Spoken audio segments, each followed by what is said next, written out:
to show yourself. Here's everyone that's sitting around.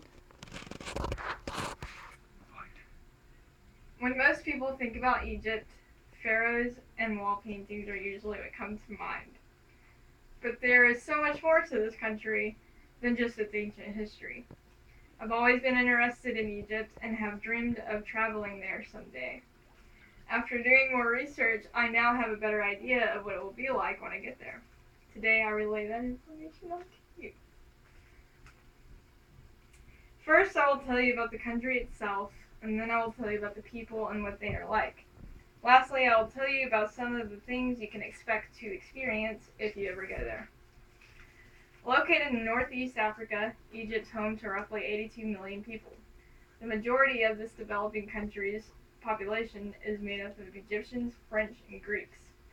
3 main languages are spoken in Egypt. Arabic is the most widely spoken language, but for those who attend school, English and French are the norm, according to Egypt Culture Smart, written by Jalian Zan.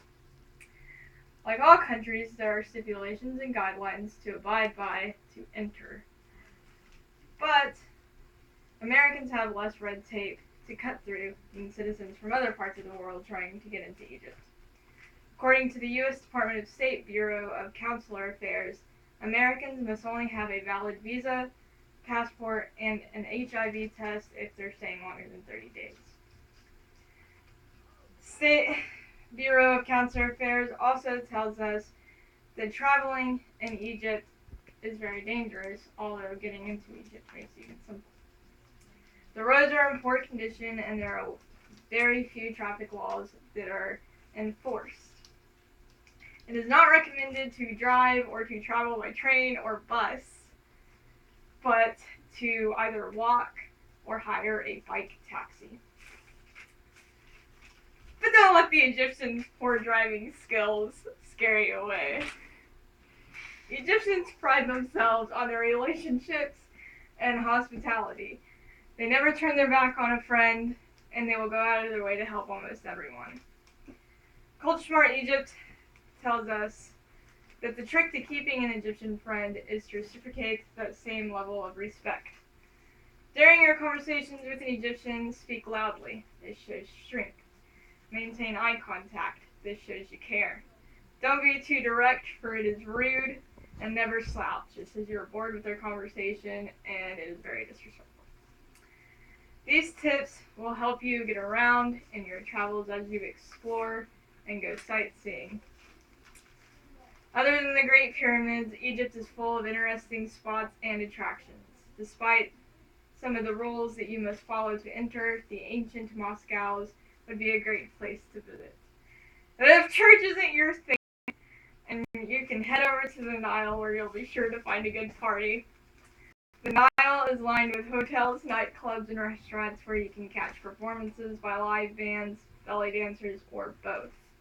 You can even rent a yacht or a sailboat to take your party out on the water. If you get hungry during your explorations, there are certain things that you can expect to find in your meals.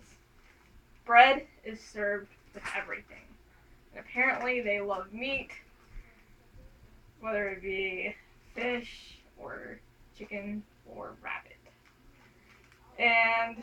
But the most popular dish is the falafel dish, made from the fuel bean, and it's rolled up in little balls, and it's served either in or with pita bread.